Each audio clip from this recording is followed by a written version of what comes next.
"Ma'am, this audition is for real performers," the receptionist said, not even glancing up. Marilyn Foster stood there, clutching her binder of handwritten music, her voice calm. "I'm here to audition." They laughed at her coat. They mocked her shoes. They assumed she was someone's assistant. But when her fingers touched the keys, the world froze. And by the time she played her final note, the entire room was on its feet, shaking with awe and shame. This is the breathtaking true story of a quiet woman no one saw coming until her music made sure they never forgot her. Now, before we dive deeper, please subscribe to our channel. We share powerful, meaningful stories like this every day. And drop a comment below to let us know where you're watching from. Thank you so much. And now, let's get back to the story. "Ma'am, this audition is for advanced applicants only," the woman at the registration desk said sharply, not looking up from her clipboard. Her tone was the kind used to swat flies or dismiss salespeople, casual, practiced, and unkind. "Parents and guests must wait outside the audition hall." Marilyn Foster blinked once. "I'm not anyone's guest," she replied gently. "I'm here to audition." That made the woman look up, slowly. Her manicured fingers froze mid-checkmark as her eyes finally landed on the figure before her, a woman in her early 40s, plainly dressed in a faded gray coat, black pants, and shoes that had been resoled more than once. Her dark brown hair was pulled back neatly, but the strands near her temples frayed softly like time-stroked pages. In her hands, Marilyn held a weathered black binder, edges curled, the leather nearly worn through. She clutched it the way others held purses or hope. The receptionist's eyebrows shot up. "You?" Whispers fluttered behind her. Other applicants, young, impeccably dressed, faces glowing with makeup and quiet arrogance, began to take notice. A girl in a silk scarf nudged her friend with a grin. A tall boy with composer's fingers snickered behind a designer mask. Marilyn nodded calmly. "Contestant number 27. The receptionist hesitated, then glanced down at the page again. There it was. Number 27, Marilyn Foster. Her signature, her assigned time slot, a valid entry. Still, the woman's smile tightened like a noose. "Very well," she said stiffly, reaching for the tag. "Please take a seat. Your number will be called." Marilyn gave a soft nod and walked toward the row of velvet-covered benches lining the side of the hall, every step quiet but unshakably firm. As she passed, she could feel their eyes crawl over her like insects. The murmurs grew louder. "Is she serious? She looks like she's here to clean the place. Maybe she's one of those hobby types, plays at family potlucks. She's probably going to butcher some Beethoven. Poor Steinway." The words didn't stab. They brushed past her like cold gusts. She'd heard worse in her life. Far worse. But this brought back memories she thought she'd left buried under decades of silence and survival. Marilyn sat at the far end of the bench, away from the cluster of students huddled near the warm glow of the chandelier. She opened her binder slowly, revealing a mosaic of handwritten sheet music.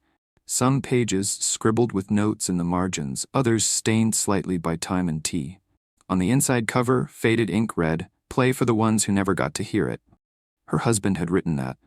On the night before his accident, that had been nearly 9 years ago. The auditorium doors opened and closed, names were called, applause rose and fell. Some played technically perfect pieces, with fingers sharp as razors, but hearts hollow as bells without clappers. The judges, an elite panel of conservatory maestros, scribbled quietly, their faces often blank or slightly bored. The occasional nod, a rare "thank you." But most performances passed through the room like polite ghosts, seen, heard, and forgotten. Marilyn waited. Her hands remained still on her lap, save for the soft brushing of her thumb over a corner of the binder, like a prayer. Like a rhythm only she could hear. Then, number 27. Marilyn Foster. A ripple ran through the students like wind in a wheat field. One girl burst into silent laughter, hiding behind her sheet music. The tall boy from earlier muttered, "Here comes the intermission act." She stood. The quiet of her footsteps down the center aisle was louder than applause. The judges looked up. One squinted slightly. Another leaned toward the head judge and whispered something. He frowned, but nodded. Marilyn reached the Steinway at center stage and bowed slightly toward the panel. Then she turned to the piano. It was taller than she remembered. Its polished black surface gleamed like obsidian. She ran her fingers lightly across its frame as she sat, like greeting an old friend after years apart. The bench creaked gently under her as she adjusted her distance. No showy gestures, no theatrical flipping of hair or sleeves. Just stillness, a breath. Then she placed her binder on the music stand and opened it to a page titled Mourning in Silence. One judge already had his pen in hand, ready to score. The others didn't hide their skepticism. Then her hands touched the keys. It wasn't a crash of chords or a dazzling flurry of scales. It began as a whisper, soft, almost hesitant, a simple melody of just 3 notes, repeated like footsteps in snow. Then came a counter-melody, gentle and searching, like someone wandering through morning mist, uncertain but hopeful. The audience didn't laugh, because the sound didn't match the woman. It was not just beautiful, it was haunting. A strange ache nested in every phrase, every breath between her phrases. The left hand painted shadows while the right hand reached for light. As the piece unfolded, it became clear. This wasn't just music. It was memory, longing, grief, and joy braided into one ribbon of sound. In the back row, a girl lowered her phone mid-text. Another boy's smirk faded. One of the judges set down his pen. They had expected a joke. What they got was a confession. Marilyn's shoulders stayed still, but her fingers danced with quiet fire. The middle movement rose like sunlight breaking through clouds. Crescendos rolled in waves, subtle but deep. Then a sudden modulation. Unexpected, jarring, but right. It felt like the moment a person changes direction in life after years of going in circles. And then, a decrescendo. A soft, sighing return to that original 3-note motif. But now it had changed. It carried everything that came before. Pain, beauty, forgiveness. It wasn't a loop. It was a full circle. She ended with a suspended chord, letting it linger, letting them linger in it. Then silence. Marilyn lifted her hands and rested them gently in her lap. No one moved. No one dared. It was as if the piano had just told them a secret, and they were afraid to break it by breathing. The head judge leaned back in his chair, blinking slowly. He didn't look at the score sheet. He looked at her, as if seeing her for the first time. Marilyn stood, gave a small nod, and turned to walk off stage. Her steps were the same, quiet, firm, but the energy in the room had shifted like the aftermath of a summer storm. She reached the door just as a voice called out, "Wait." It was one of the judges. His voice trembled ever so slightly. "Did you write that?" Marilyn turned, the edge of a smile brushing her lips. "Yes," she said. "Every note." Gasps rippled through the audience. Even a few of the waiting performers stood up straighter. The tall boy who had laughed earlier dropped his gaze to the floor. The judge stared. "Why haven't we heard of you?" Marilyn looked down at the worn binder in her hands. Then she said softly, "Because no one ever asked me to play." The sound of her footsteps echoed faintly in the corridor as she stepped away from the stage, but the silence behind her clung like fog. Marilyn didn't need to turn around to know the energy had shifted. Like a glass shattered but not yet fallen. Somewhere behind her, people were still frozen in their seats, still trying to reconcile the woman they had mocked with the music they'd just heard. She reached the waiting area, where the velvet benches no longer felt so distant. The same receptionist who had earlier dismissed her now stood ramrod straight, eyes wide, mouth parted as if trying to find the right words. Marilyn gave her a polite nod, not stopping. "I didn't know," the woman stammered, finally. Marilyn paused and turned toward her. Her gaze was kind but firm, like wind against a weathered door. "No one ever does," she said gently. "That's the point." And then she walked on, leaving the desk, the whispers, and the smirks behind. Backstage, the other contestants were unusually quiet. The tall boy who had laughed earlier stared at his hands, no longer confident. One girl clutched her sheet music like a life raft. Another tried to smile at Marilyn as she passed, a weak gesture of respect offered far too late. The audition had not just ended for Marilyn. It had redrawn the map for everyone who witnessed it. The bar had been set, but not in a way they were taught to understand. It wasn't precision or pedigree that thundered through the room, it was soul, and the world had felt it. Inside the judging chamber, the panel sat stunned. No one reached for the next score sheet. The head judge, a man named Leyland Arkwright, known across the classical world for his icy critiques and brutal standards, removed his glasses and exhaled like a man surfacing from deep water. "I don't have words," he murmured. Beside him, Judge Elena Moreau nodded slowly. She didn't play that piece, she lived it. It was original, said the third. She said she wrote it, and I believe her. Who else composes with that kind of emotional architecture anymore? Arkwright was silent for a moment, then tapped his pen softly on the desk. Get me her file. The receptionist, now flustered, scurried over and handed him the thin folder bearing her name. There were only 2 sheets inside, her application form and a handwritten note she had attached to the back. He flipped the paper and read aloud, quietly. I know I may not look like your usual student, but if music is truly about truth, then let me show you mine. I don't need approval, I just want to be heard. Once. Just once. They sat with that for a while. Back outside, Marilyn stepped into the cool air, the afternoon sun stretching soft light across the stone courtyard of the conservatory. She closed her eyes for a moment, letting it warm her face. It had been years since she stood in a place like this, among columns and coats, marble floors, and perfectly manicured hedges. But even now, with everything she'd just done, a part of her still waited to be told to leave. Old voices lingered. She pulled her coat tighter and walked slowly toward the edge of the campus. Her bus stop was a mile away. She didn't mind. She welcomed the quiet. But before she reached the iron gate, she heard the footsteps behind her. Miss Foster? She stopped. Please, wait. She turned to find one of the judges, Judge Moreau, jogging toward her, breath slightly uneven from the rush. In her hands was Marilyn's music binder. You forgot this, the judge said, holding it out. Marilyn accepted it carefully, as if receiving a family heirloom. Thank you, she said. I almost never forget it. The judge hesitated, then looked her straight in the eye. I wanted to say that was one of the most honest performances I've ever heard. You didn't just play, you took us somewhere. Somewhere real. Marilyn gave a small smile, touched by the words. It was real. Every note, every mistake, every pause, it was all something I've lived. Moreau's brow furrowed gently. You didn't make a single mistake, Marilyn chuckled softly. Maybe not technically, but I've made many in life. That's where the music comes from. They stood in the sunlight for a quiet moment, 2 women from different worlds, one forged by recital halls and international tours, the other by church basements and after-work hours on borrowed instruments.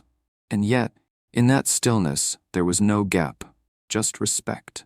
I hope you'll be joining us, the judge finally said. You'd change this place. Marilyn's eyes softened. I didn't come to change it, just to remind it. Judge Moreau nodded, blinking away something in her eyes. I think you've done both. Marilyn watched her return to the building, then turned back toward the road. The binder pressed against her ribs like a second heartbeat. Her bus ride home would be long. Her evening shift at the hospital cafeteria still waited, but something inside her had shifted. Like a door cracked open. Back inside the building, the aftermath of her performance was still rippling. Students began texting furiously. One had recorded her final minute on video and uploaded it to social media. Within an hour, it had over 200,000 views. Comments flooded in. Who is this woman? I'm sobbing. I haven't felt something like this since my grandmother's funeral. She played what I've been feeling for 10 years but never had the words for. The video was raw, slightly shaky, but the emotion in the room bled through the screen. The internet didn't care what she wore, how old she was, or that she hadn't stepped foot in a conservatory before. All it heard was truth, and the world was starving for it. Somewhere, in an office high above the main rehearsal hall, Arkwright still sat at the long oak table, staring at the binder that Judge Moreau had handed back to him. He flipped through pages and pages of music, every single line hand-notated, precise yet alive. He whispered to himself, how did we miss her? But he already knew the answer. They had never looked. The evening descended like a slow curtain as Marilyn stepped onto the nearly empty city bus. The air inside was warm, humming faintly with the soft whine of tires on asphalt. She found a seat near the back, just behind the rear door, and sat with her binder cradled in her lap like a fragile treasure. She didn't look out the window. Not yet. Her eyes lingered on the worn edges of the leather cover, fingers slowly tracing the cracked stitching. The memory of the piano's keys still lingered in her bones, echoing like distant thunder long after the storm had passed. The driver glanced at her in the rearview mirror once. curious, perhaps, at the woman in the long gray coat who looked like she had just walked out of somewhere important. But no questions came. Only the rhythmic sigh of the doors folding closed behind her. Outside, the world kept moving. A boy rode a bike with a bag of groceries swinging dangerously from the handlebar. Two men argued near a pawn shop. A woman in scrubs leaned against a bus stop pole, eyes half shut with exhaustion. The city did not know that something extraordinary had just happened within the walls of Bellamy Conservatory. The world, in its usual way, moved forward unaware, at least for now. Marilyn didn't mind. Not really. She had grown used to brilliance happening in the margins. When she arrived home, an aging duplex tucked behind a closed-down bookstore, she paused for a moment on the bottom step. The porch light flickered uncertainly above her, casting long shadows across the chipped railing and the pot of dying mums she still hadn't brought herself to throw out. Inside, the apartment was small but immaculate. A stack of classical records leaned against a dusty shelf. A photo of her late husband, Thomas, rested in a modest frame above a cracked upright piano, and beside it a smaller frame, her son Marcus in his army uniform, smiling with a pride that still filled her with equal parts joy and ache. She removed her coat, hung it neatly, and walked to the piano. It had not been tuned in years, but it didn't matter. She lifted the fallboard and pressed one key. It groaned out a weary D. Off pitch, a little dull, but honest. She smiled, then sat and played. Not to perform, not to impress, just to remember. The piece was soft, meandering, unfinished. One of the many she composed in solitude, written in the haze between work shifts and grief. It carried no title, just a feeling. A memory of something she once told her husband the night before his funeral. I'll keep playing, even if no one hears it. But someone had heard it now, and the air felt different. The next morning came wrapped in fog. She had barely slept. The audition had replayed in her mind all night, not as a victory, but as something surreal, like a dream someone else had dreamt for her. She poured herself coffee in the chipped blue mug Thomas used to love and checked her phone. 12 missed calls, 3 voicemails, and over 100 messages. At first she thought it was a mistake, but when she opened her inbox, the subject lines confirmed otherwise. We saw your performance. Are you open to an interview? Please consider performing for our fall gala. The video had gone viral overnight. Within less than 24 hours, over 2 million views. A tweet from Yo-Yo Ma. An email from a producer at NPR. A message from a young pianist in Brazil who wrote, I watched your video with my mother. We both cried. Thank you for reminding me why I play. Marilyn sat quietly at the kitchen table as the steam curled off her coffee. She scrolled through the comments, reading each one like an unfamiliar language she somehow understood. She had always known music had power, but not like this. Not so fast, not so loud. Later that day, she returned to work at the hospital cafeteria. Her uniform smelled faintly of bleach. The hairnet always gave her a slight headache, but she wore it anyway. Routine was an anchor in a world that suddenly felt as though it were shifting beneath her feet. In the cafeteria line, a nurse paused with her tray midair and blinked. Wait, are you the woman from the piano video? Marilyn offered a soft smile. I suppose I am. The nurse looked at her like she had seen a ghost. You play like a memory feels, she said finally. You made me remember my grandmother. Marilyn said nothing, but her smile deepened. Not the proud kind, the kind stitched from quiet validation. The rest of the day passed in a blur of half-recognitions and hushed conversations. When her shift ended, she left through the back entrance, not to hide, but to breathe. That evening, her landline rang. The number on the screen was unfamiliar, but her instincts urged her to answer. Miss Foster, a voice said. Male, clipped, British accented. This is Dr. Reginald Strawn. I'm calling on behalf of the London Philharmonic. We've seen your performance, and we'd like to commission a piece. Marilyn gripped the phone tighter, unsure if she had heard correctly. You want me to write something? For our winter concert, he said. A new work. Something of your own. You'll have full orchestration support. And of course, compensation. She laughed, not in disbelief but from the certitude of hearing such words while sitting on a second-hand couch next to a coffee table held together by duct tape. I haven't written for an orchestra, she said honestly. Then it's time you tried. She sat for a long time after the call, binder on her lap, eyes fixed on nothing.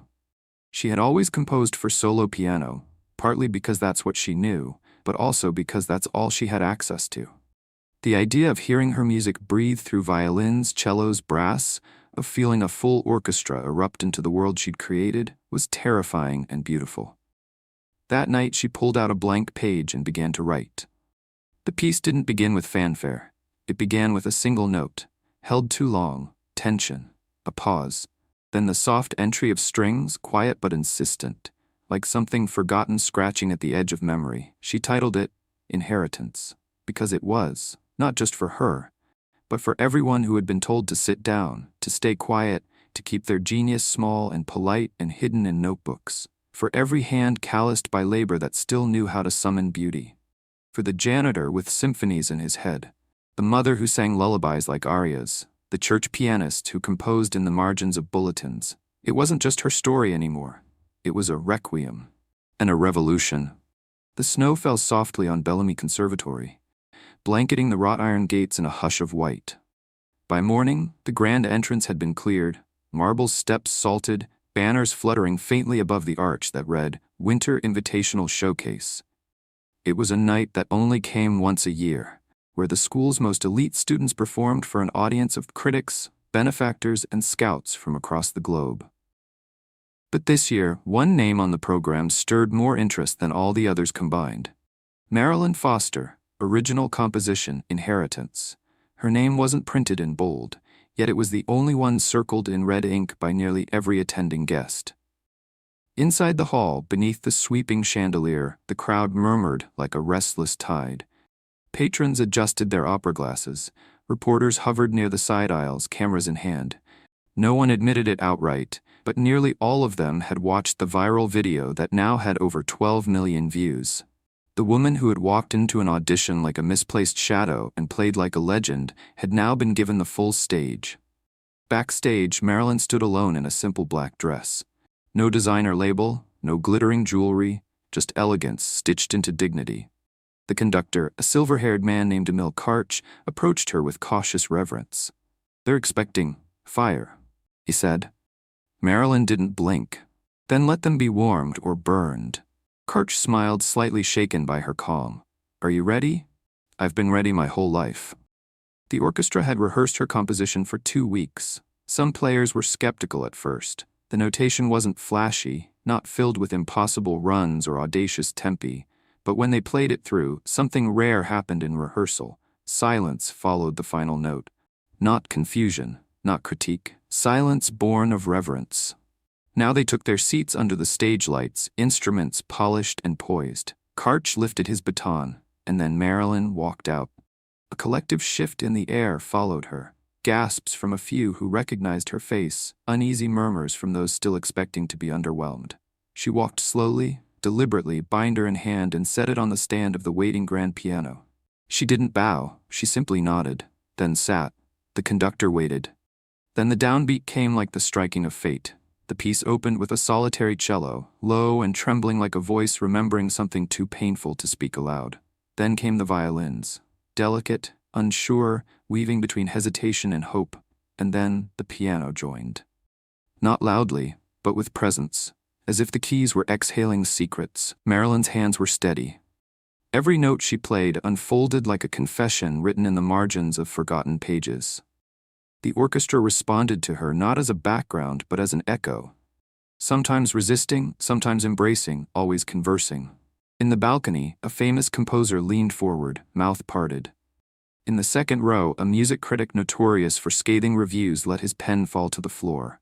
The composition told a story no one had asked for, but everyone needed to hear. A story of silence, a story of being overlooked, of walking through life with genius under your arm while people mistook you for a shadow. There was a passage in the second movement that reduced the room to breathless stillness. Strings swelled in an aching minor chord, while the piano dipped beneath them, like a woman bowing her head in prayer while the world passed her by. And then, light. A shift. Major key. Not triumphant but earned, like a window cracked open in winter to let in the sound of birdsong after snow. Marilyn played without pretense, without performance. She didn't seek applause, she offered something closer to truth.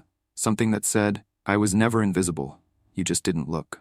The final note, sustained trembling, hung in the air like a question left unanswered. And then, silence, the kind that isn't absence but aftermath. She lifted her hands from the keys, folded them in her lap, and looked out, not at the chandeliers or the critics or the gold-trimmed walls, but at the people. Ordinary people.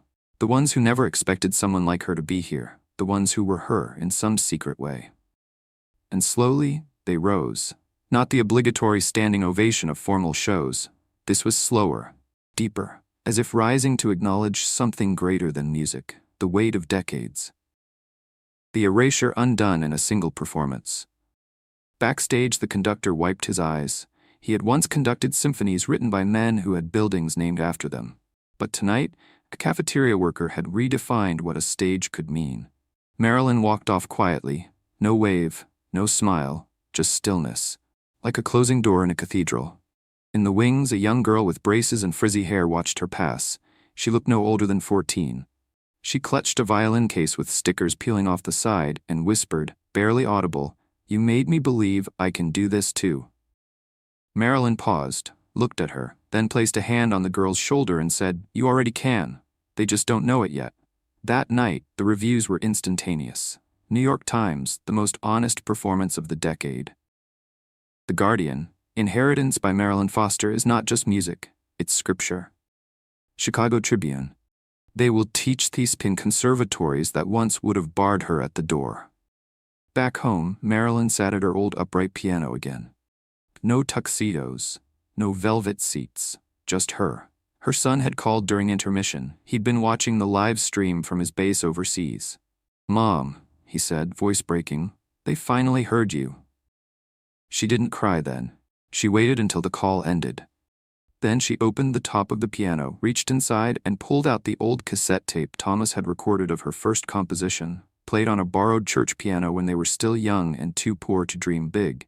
She played it back. The sound was grainy, out of tune, but real. And through the crackle came a voice, his voice. "You're going to change everything one day." She closed her eyes and whispered to the dark, "It's starting, love, just like you said." Outside, snow fell again.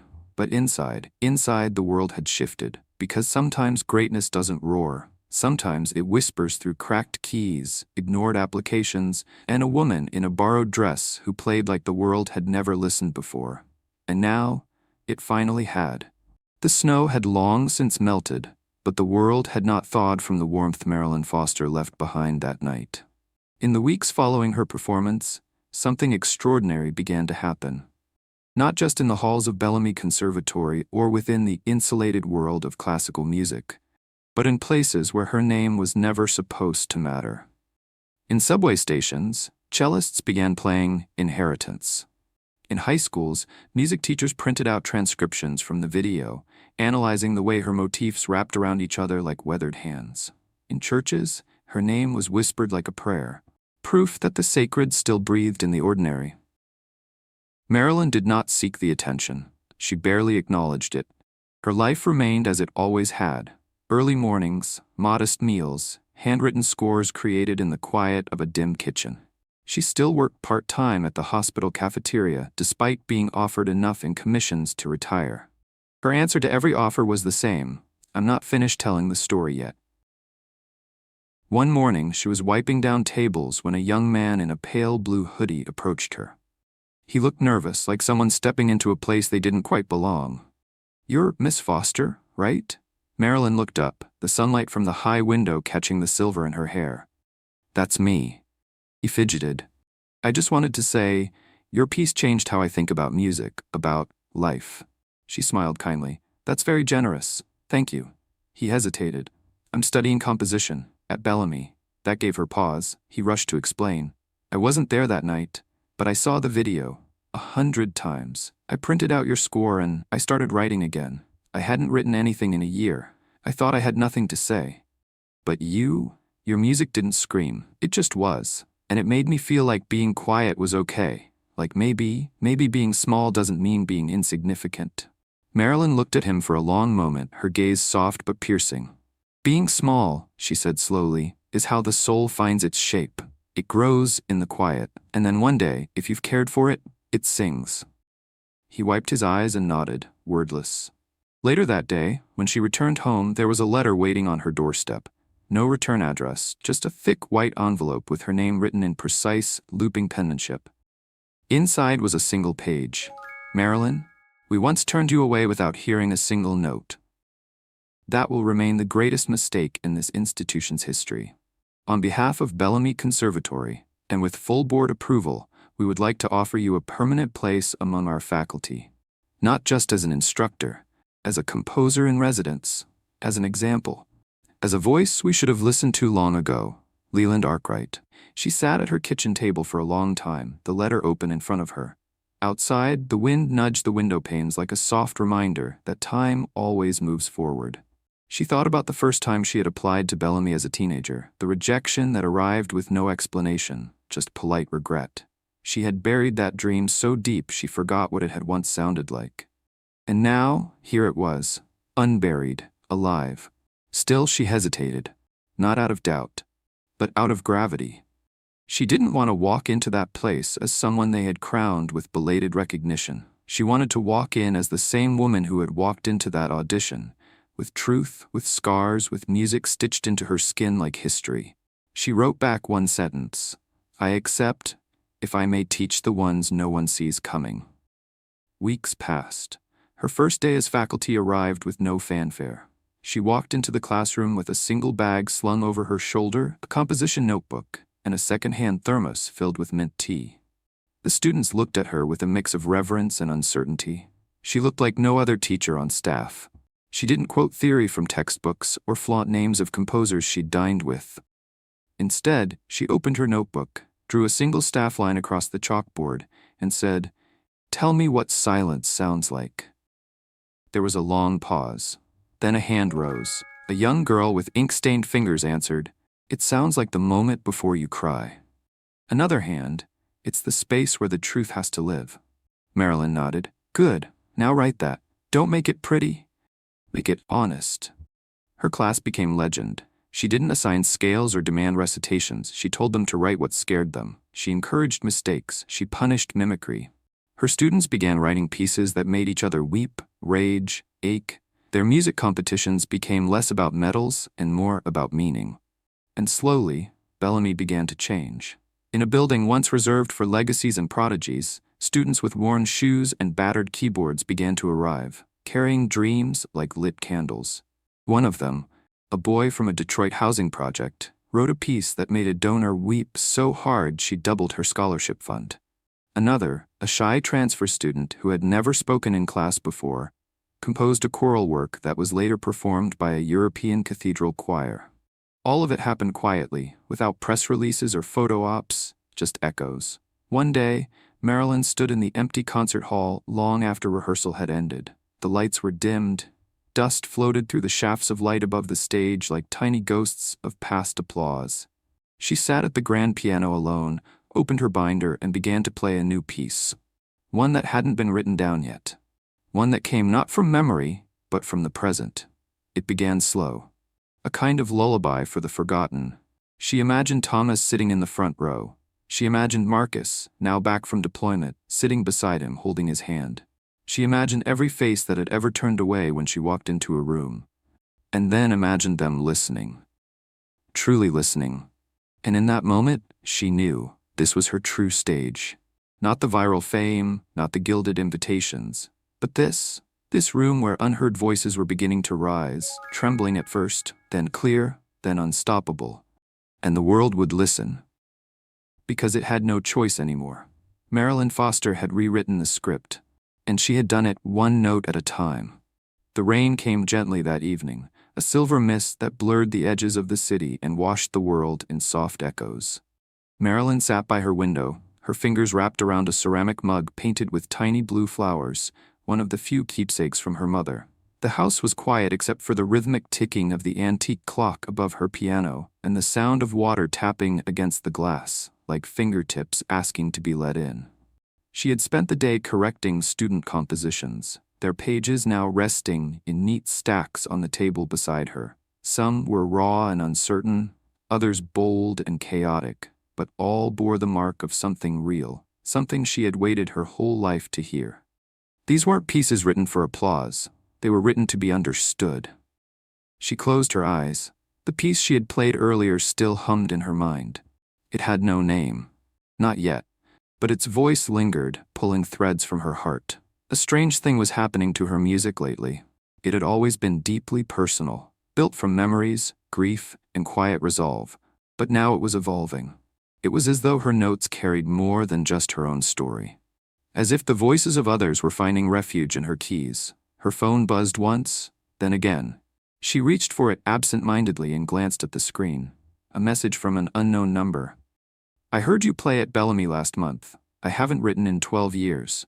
Tonight, I started again." And another.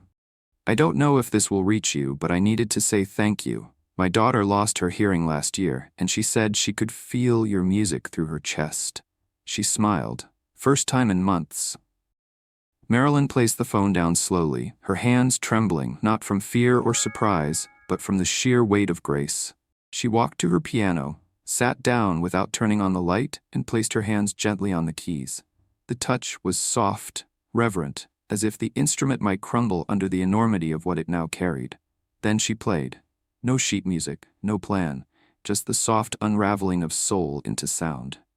Outside, the rain intensified, drumming lightly on the roof, falling in harmony with her chords. In that quiet house, she was not alone. Not anymore. She carried people in her fingers now, the unheard, the forgotten, the brave, the broken. Their stories had woven into her own, and somehow, her melodies were answering them back. The next morning, a letter arrived in the mail with gold-embossed trim and a seal from the National Music Foundation. It wasn't an invitation, it was a nomination. Lifetime Contribution to American Music, nominee Marilyn Foster. The irony struck her before the gratitude did. Lifetime contribution, for a lifetime they had ignored. She chuckled under her breath as she read the form, then sighed, shaking her head at the way the world sometimes came around too late, like a late-season snow. Still, she accepted, not for the award itself, but for what it represented. A door cracking open in a room once bolted shut. That afternoon she taught her class as usual, no mention of the nomination. Instead, she posed a question. "What do you think a wound sounds like?" The room fell silent. A boy in the back whispered, "Like silence pretending to be music." Another added, "Like something beautiful trying not to cry." Marilyn nodded. "Then write that. Don't be clever, be honest." One student, a girl with a long scar tracing her jawline, stayed behind after class. She waited quietly as the others filed out, then approached Marilyn with a piece of folded paper in her hand. "I wrote this after my mother died," she said, "but I never showed anyone. I thought it was too ugly." Marilyn unfolded the paper slowly, her eyes scanning the jagged melody, the slashed dynamics, the fragile grace notes written in trembling ink. Then she looked up. "It's not ugly," she said. "It's unpolished truth, and that's the most dangerous kind of beauty." The girl blinked, her mouth curling upward for the first time in weeks. "Will you play it?" she asked. Marilyn didn't answer. She simply walked to the piano, placed the sheet on the stand, and began. The room, though empty of students, felt full. The notes were unsure, raw, sometimes clashing, but real. And when she reached the final bars, she didn't resolve the melody. She let it hang. Incomplete. Perfectly so. Afterward, the girl stood still, tears sliding silently down her cheeks. "I didn't think it was allowed to sound like that." Marilyn gently placed a hand on her shoulder. "It is. And now, it always will be." In the weeks that followed, Marilyn's home became a place of pilgrimage, not in the traditional sense, but quietly, humbly. Letters arrived daily. Students from faraway schools sent recordings. Mothers sent drawings their children made while listening to her music. A former soldier sent her a dog tag with a note, "You reminded me why I came home." One evening, as she prepared dinner, chopped carrots and lentils simmering on the stove, she received a call. A familiar voice spoke on the other end. "Marilyn, it's Leland." She hadn't heard from Arkwright since her appointment to faculty. His voice now carried a weight she hadn't noticed before, less condescension, more humility. "I wanted to ask something unusual." "Go on," she said. "We're dedicating the new recital wing next month. I was wondering if we could name it after you."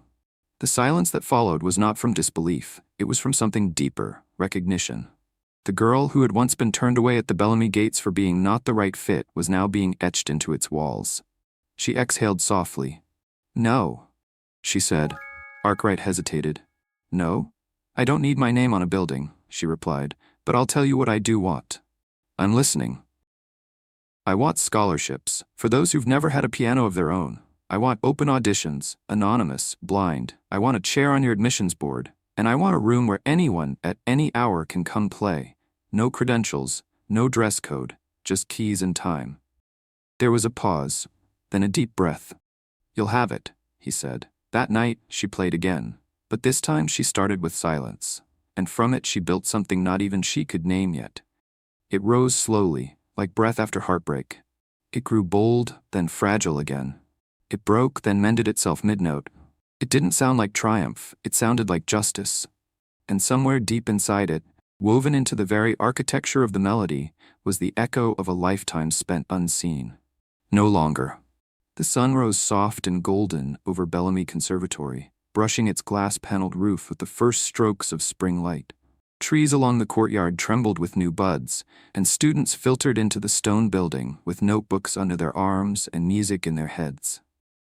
But for all its outward beauty, the true transformation of Bellamy was not in the architecture or the polished marble floors, it was in the sound.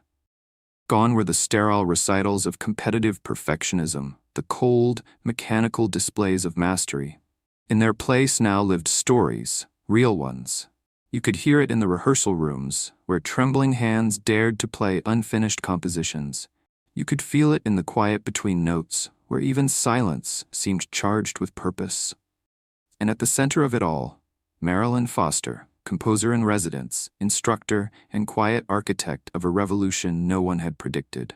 That morning, Marilyn arrived early. As usual, she carried no briefcase, no laptop, just a worn leather satchel that looked older than some of her students. She moved through the halls with the ease of someone who didn't need to assert authority.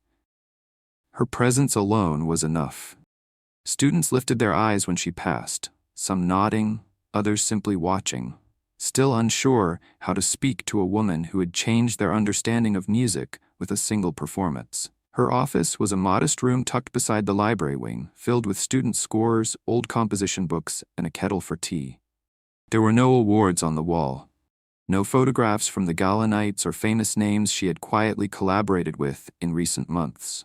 The only decoration was a framed quote above the piano, scribbled in ink on yellowed paper. "Greatness is not in being seen, it's in seeing others." It was a note her husband had written on the back of a church bulletin when she first played him Morning in Silence. He had called her a genius that night. She had laughed. Now the world had caught up to him. As she prepared her lesson plan, a soft knock came at the door. "Come in," she called, her voice warm. The door creaked open, revealing a familiar face, Aria Tran, a gifted young pianist who had once dropped out of competition due to severe performance anxiety. She had stopped playing for 2 years, until Marilyn's class changed that. "I hope I'm not disturbing," Aria said, clutching a folder to her chest. "Never," Marilyn replied. "What brings you in this early?" Aria stepped inside and held out the folder.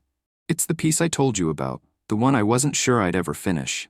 Marilyn took it carefully, opened the first page and scanned the notation. Her brows lifted slightly. The melody line was strange, fractured and asymmetrical. Harmonies clashed in unexpected places, but there was something unmistakably powerful in it, a kind of chaos that still knew where it was going. "What is it about?" Marilyn asked. Aria hesitated. "The year I almost disappeared, when I stopped eating, when no one noticed." Marilyn looked up slowly. "I see," she said softly. "I don't want anyone to like it," Aria added quickly. "I just want them to hear it." Marilyn nodded. "Then you've already succeeded." She handed the folder back. "I want you to perform it at the spring showcase," she said. Aria's eyes widened in panic. I can't." "You can," Marilyn interrupted gently, "because it doesn't have to be perfect. It only has to be true." That afternoon, as the rain returned to tap gently on the glass windows of the conservatory, Marilyn sat alone in the large rehearsal hall. The echo of footsteps and laughter faded as the last students departed for the day. She remained seated at the grand piano, her hands still, her breath steady. Before her lay the start of a new piece, blank pages, unwritten measures. She stared at them, unblinking. For the first time in months, she felt something unfamiliar at the edges of her mind. Uncertainty. Not fear, not doubt. Something else, something deeper. She pressed a key, then another. The sound was soft, deliberate, a beginning. But no continuation came. It was as if her own music, once flowing through her like breath, had paused. She closed her eyes and let her fingers rest on the keys, listening, not outwardly but inwardly. And in the stillness, she heard it. A memory. The last night Thomas was alive. They'd sat at the church piano, hands side by side, weaving a duet from nothing but laughter and improvisation. He had played recklessly, badly even, and she had chased his chords with her own, laughing so hard she couldn't see the keys through the tears. "I can't follow you when you're this unpredictable." She'd giggled. He had grinned. "That's love, isn't it?" Now sitting alone, that same wild joy filled her chest. The chaos. The melody. Suddenly, she knew what the next piece would be. She began to write furiously. The notes came jagged and unbalanced, exactly like Thomas had played. But then, as the second voice entered her own, it layered over the chaos not with correction, but with harmony. She titled the piece Counterpoint for a Wild Soul. And this one was not meant for recitals. It was meant for remembrance. She would debut it in the chapel where he had once listened with eyes closed and hands folded. That weekend, under the amber glow of dusk, she entered the old church. It was empty except for a few familiar faces, students, friends, a couple of nurses from the hospital who had once worked beside her on the serving line. No cameras, no microphones, just pews, a creaky floor, and a piano tuned just enough to matter. She took her seat in silence, then began. It was raw, spirited, even playful at times. The music swerved and spun, tugged at tempo, stumbled into sweetness. It broke rules and built new ones. The crowd didn't know whether to cry or laugh, and that was the point. This was a life, not a lecture. A love, not a legacy. When she reached the final cadence, she let it hang unresolved, an echo left in the rafters, like a voice still speaking in another room. She rose, bowed her head, not to the audience, but to the empty seat near the altar. Then she left, leaving behind the silence she had once been told to carry. And the world, at least the part that mattered, was still listening. The spring air carried with it a trembling kind of promise. Birds returning to their rhythms, leaves shaking out of sleep, and light lingering longer against the edges of each day. Bellamy Conservatory, once an ivory tower of unreachable excellence, now pulsed with something warmer, more human. It didn't announce itself in banners or speeches. You felt it in the halls, in the way students stopped to listen instead of hurry past, in the way even silence seemed to hold its breath. Marilyn sat beneath the budding sycamore tree in the courtyard, sketching notes into her composition journal. Her hair was pinned loosely, wind-tugging strands free like a child playing. Around her, voices rose and fell, students talking about chords and themes and dinner plans. She didn't interrupt, she just listened. The music between people was often the most telling. She was working on a piece for the graduating class. It didn't yet have a title, just a phrase scribbled over and over again in the margins. What we leave behind must be louder than our applause. She closed the book and looked up as footsteps approached. It was Marcus, her son. Home from deployment, his uniform traded now for a simple button-down and jeans. There was a strength in his frame, but a softness in his eyes that only deepened as he neared her. "Mom," he said, bending to kiss her forehead. "Marcus," she whispered, voice thickening. He sat beside her on the bench, their shoulders brushing. For a long time, they didn't speak. The wind did it for them. Finally, he pulled something from his pocket and handed it to her. A folded program, from her Carnegie Hall debut. She smiled faintly. "I didn't know you kept this." "I watched it from my bunk," he said. We huddled around one laptop. I don't think I've ever heard a room full of soldiers go that quiet. Her throat tightened. "You should have been there." "I was," he said, "just not in the way either of us expected." They sat together a while longer before he asked, "Do you ever wonder what Dad would have said?" She looked out at the blossoms opening along the treetops. "No," she said quietly, "because I hear him in every bar I write. He's never stopped speaking." Marcus nodded, then stood. "Come to dinner tonight? Everyone wants to see you. They've all seen the videos. It's like dining with royalty now." She laughed, brushing her fingers over his sleeve. "I'll come. But only if they remember, I was just the woman washing dishes when you were born. He grinned. They remember. That's what makes it matter. That evening, at her son's modest apartment, surrounded by laughter, steaming plates, and the clinking of forks and stories, Marilyn felt something she hadn't in years. Settled. Not still, but steady, like a tree that had finally stopped bracing for winter. Later that night, when she returned home, Miller waited for her on the piano. No envelope, just her name. Folded inside was a short message from Leland Arkwright. Tonight, the board voted. The new audition process will be blind. No photos, no names, only music. It starts next semester. She closed her eyes. It had taken years. No, it had taken generations. But finally, the gate had opened. The next morning, she stood before her class of first-year composers. They watched her expectantly, pens poised, eyes eager. Some of them had grown up hearing her name in school assemblies. Others had only recently discovered her through a concert clip or a sibling's piano book.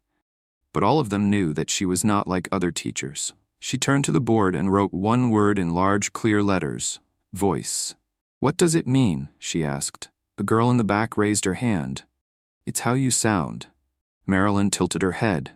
Partly. But it's more than sound. It's identity. It's purpose. It's everything they told you was too strange or too soft or too much. She circled the word, then looked out over them. I want you to write something this week that only you could write. Not what you think a composer should write. Not what sounds professional, something only your soul could have given to the page. There was a murmur of hesitation. She smiled. I know, it's terrifying. That's how you know it's real. After class, as she packed her things, a shy boy lingered by the door. His name was Eli. He barely spoke in class, always seated near the back, always scribbling in the margins of his notes. Miss Foster? He asked softly. Yes, I wrote something, but I don't know if it's good. It's not normal. She turned toward him with full attention. Good, she said. Normal never made anyone listen. He approached her slowly, holding out a crumpled sheet of manuscript paper. She smoothed it gently and began to read. At first glance, it was chaotic, syncopated rhythms, erratic time signatures, sudden dynamic shifts. But as she followed the measures, she began to see it. A pattern, a heartbeat. The piece wasn't broken. It was brave. This is extraordinary, she said. He looked stunned. Really? It's not finished, she added. But neither are you. That's the beauty of it. He smiled for the first time all semester. Later, as she walked through the halls, students passed her with quick greetings. Some bowed their heads in deference. Others stopped her to share a theme, a question, an idea. She gave each one the same thing: her time, her eyes, her belief. In the recording room, she met with Aria again. As the performance was only days away now, and Aria looked pale with nerves. What if I forget the notes? She asked. Then play the silence, Marilyn replied. What if I shake? Then let your hands tell the truth. Aria blinked. Is that allowed? Always, Marilyn said. Especially here. That evening, Marilyn sat again at her piano. Her piece for the graduating class was finally complete. She called it What Remains. It began with a single note, held long, too long, until it became uncomfortable. Then another, soft and quivering. The melody that followed was fragile, built from intervals that barely touched. But as the piece unfolded, it gathered courage. Instruments entered slowly, flute, cello, then strings. Each one tentative, like survivors learning to speak again. And finally, in the closing measures, the piano returned, not grandly but with grace, wrapping the others in warmth. It ended not with a crescendo, but with a whisper. The kind that stays in the room long after the light is gone.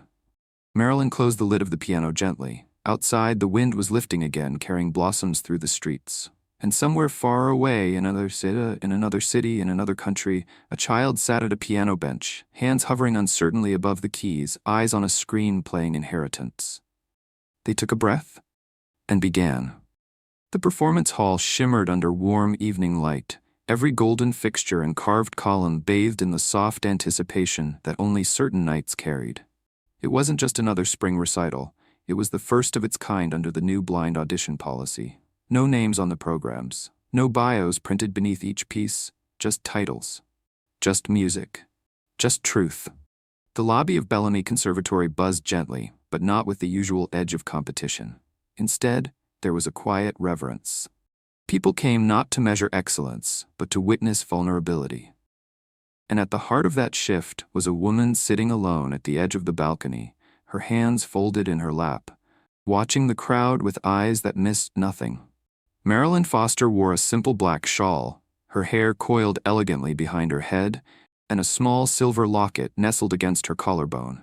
She had arrived early, not for applause or recognition, but to listen, fully, wholly, without filter. That had always been her gift, the ability to hear the soul behind the notes. The lights dimmed, the audience hushed, and the first note began. No names, no announcements, just music. A girl in the third row gasped when she recognized the theme, Aria's piece. The same composition that had lived in a folder for years until Marilyn told her it deserved the light. It began with hesitation, a few dissonant intervals played so quietly the crowd had to lean forward as if afraid the sound might vanish. But then came the shift. Bold, defiant, almost chaotic, as if the music had stopped caring whether it was welcome. When the last chord landed, a suspended, aching dissonance that never fully resolved, there was no immediate applause, just breathlessness. Then, rising like a wave, came the standing ovation. Aria emerged from the wings last, her hands trembling, eyes wide. She didn't bow theatrically. She simply stood there, stunned, as if realizing for the first time that the world had heard her. From the balcony, Marilyn smiled. Not broadly, but deeply. She could feel Thomas in that moment, sitting beside her like he always had in the old church pews. No need to speak, just presence, just pride. The rest of the concert unfolded like a diary set to music. One student wrote a piece inspired by her grandmother's lullabies, interlaced with breathy flute harmonics and minor chords. Another performed a jazz-infused sonata that reflected his dual heritage, weaving between time signatures like languages. Every piece was its own world, and none of them sounded the same. At intermission, people spoke in low voices. No one discussed technique. They discussed feeling, connection. The music had become more than notes. It had become narrative. Backstage, the air was electric. Students cried in each other's arms. Faculty whispered in awe. Even the critics, known for their hardened pens, stood quietly in the hallway, unsure how to write about what they had just witnessed. Marilyn stepped backstage after the final curtain and was immediately surrounded. "Miss Foster, I don't know how to thank you. You gave me permission to sound like myself." My father listened from the hospital room. He said it felt like forgiveness. She took each compliment the way a tree takes sunlight, not as flattery, but as nourishment for something much older, something still growing. Later that night, she returned to her modest home, lit a single candle, and sat again at her upright piano. Her fingers hovered above the keys. She didn't play. She listened. To the echoes in her memory, to the voices she'd helped unlock, to the silence between applause. Her phone buzzed gently on the windowsill, a message from Leland Arkwright. "Tonight was historic. You've changed more than this school, Marilyn. You've changed the measure of genius." She didn't reply. Some truths didn't need to be spoken aloud. Instead, she opened her binder, now thick with pages old and new, and turned to a composition she had started long ago but never finished. It had no title, no form, just fragments, scattered motifs. A haunting two-note phrase that always returned like breath or memory. She picked up her pencil, and she began to write. This time not from grief or hunger or the need to be heard, but from a place she had never composed from before. Wholeness. The next morning, the front page of the city paper bore no headlines about politics, scandal, or business. Instead, there was a single photo. A young girl in a simple black dress, standing beneath the stage lights, her fingers curled in front of her chest like prayer. Above it, the headline, "They played what the world forgot to hear." And beneath that, in smaller letters, "Thanks to the woman they once ignored." Marilyn saw it on her way to the corner store, nestled between two milk crates of apples. The owner handed her a copy for free, eyes shining. "You've given this city its soul back," he said. She only smiled. That afternoon, she met with a group of new students, the summer cohort. They sat in folding chairs in a room still smelling of fresh paint, donated instruments stacked neatly along the wall. None of them wore recital attire. Some hadn't even learned to read music yet. One girl had brought her baby brother. Another was sketching music staves onto lined notebook paper. Marilyn stood before them in her gray cardigan and weathered boots. She didn't ask for introductions. She didn't ask for resumes. Instead, she placed a single note on the piano, then turned to them. "What do you feel?" The room was silent. Then a boy whispered, "Like someone is knocking on the door." Marilyn smiled. "Then answer." And just like that, the room came alive. No one judged. No one corrected. They just played, whatever came. Fingers stumbled, chords clashed, but underneath it all was something shining. Something honest. Something new.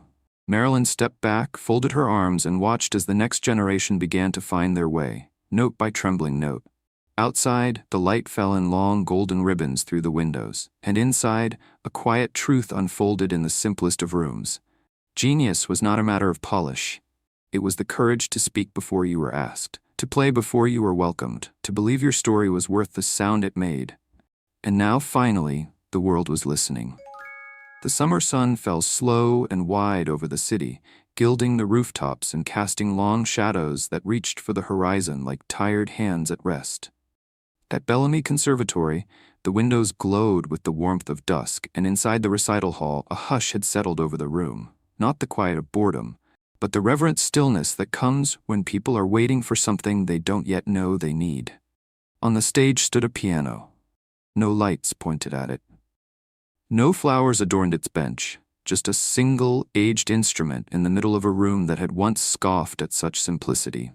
The chairs were full, not with donors or critics, but with people from every corner of the community. Former students, janitors, retired nurses, security guards, cafeteria staff, teenage composers, children who had watched her videos from a phone screen in a noisy kitchen. Some wore suits. Others wore sandals. All of them carried something invisible, the memory of how it had started. And then she walked in. Marilyn Foster. No announcement, no overture. Just her quiet steps across the stage, the soft swish of her skirt, the slight lean of her frame that now bore both age and acclaim with equal grace. Her hair had grayed into silver wings. Her eyes carried that familiar depth, like the ocean on a windless morning, still but bottomless. She sat at the piano, lifted the fallboard with reverent hands, and rested her fingers gently above the keys. Then she spoke. Only once. "This is for the ones who were never asked to play." And then she began. The first note fell like a drop of water into a still pond, subtle, rippling, full of quiet power. The melody unfolded not with grandeur, but with memory. It felt like walking back through a life, room by room. Each phrase was a doorway: the church piano, the worn-out cafeteria, the letter of rejection, the first trembling audition, the candlelit practice sessions, the silence of grief, the applause of strangers, the trembling voice of a student who'd almost given up. And woven through it all, Thomas's laugh, his offbeat improvisations, his hand over hers on a cold piano key, Marcus's tears watching her from across a screen, the way the locket had warmed against her heart when she heard her name announced as a composer of national honor. The composition did not follow convention. It rose and fell like a human breath, steady, imperfect, achingly real. There were pauses where most would have filled. There were silences that begged the audience to look inward. At one point, she played a single chord and held it, her hands hovering as the resonance faded. A child in the back whispered, "She's not done." And she wasn't. The final section returned to a theme no one recognized, but everyone felt. It was the essence of every unheard voice, every closed door, every trembling yes whispered into a world of no. Her hands danced with aged wisdom and the unspoken power of survival. She no longer played for approval. She played because the world was finally still enough to listen. The last note came not with drama, but with grace. A soft harmonic, barely audible. Then silence. She lifted her hands, let them fall gently into her lap. No one clapped, not yet. They sat in the moment she had made for them, and then, slowly, one person stood, then another, then all of them. The applause rose like the tide, not crashing but swelling, full of reverence, of release, of realization. People wept openly. Some placed hands over their hearts. Others simply stood with heads bowed, as if she had just played a prayer instead of a piece. Marilyn stood, nodded once, then stepped down from the stage. But the music remained. Not in the air, in them. Outside, the street lamps flickered on one by one. The night was warm and carried the perfume of jasmine and rain-kissed pavement. As Marilyn stepped out into the quiet, a small group waited for her on the steps. Former students, young mothers, aspiring composers. They didn't speak at first. They just formed a semicircle around her like planets drawn to gravity. Then a girl stepped forward. She couldn't have been more than 12. Her dress was wrinkled, her sneakers muddy, but in her eyes blazed the unmistakable light of recognition. "Miss Foster," she said, voice shaking. "I want to be like you." Marilyn knelt slowly, placing both hands over the girl's. "Don't," she whispered. "Be like you, that's where the power is." The girl nodded, tears falling without shame. A man in a wheelchair approached next. He had once played in a youth orchestra, lost the use of his hands in an accident, and hadn't attended a concert since. His voice broke as he said, "You reminded me I still have music in me, even if it never leaves my chest." Marilyn smiled and touched her own. That's where it begins. Later that night, as the world quieted and the stars blinked into view, Marilyn returned to her home. The lamp on her piano still glowed with its soft amber halo. She poured herself a cup of mint tea, sat at her upright piano, older now, slightly out of tune, and opened the binder that had followed her through it all. She flipped through every page, Mourning in Silence, Inheritance, Counterpoint for a Wild Soul, What Remains, and finally reached the back. The last blank page. She didn't pick up a pencil, she just stared at it. Then, slowly she closed the binder, and above the cover, she whispered, "It's no longer mine, it's theirs now." She rose, turned off the lamp, and let the quiet settle over the room. And somewhere in another city, another country, another bedroom lit only by a flickering screen, a child watched her video again, heard the first trembling notes. And this time, they didn't just listen. They opened their own notebook and began. Because Marilyn Foster had done more than perform.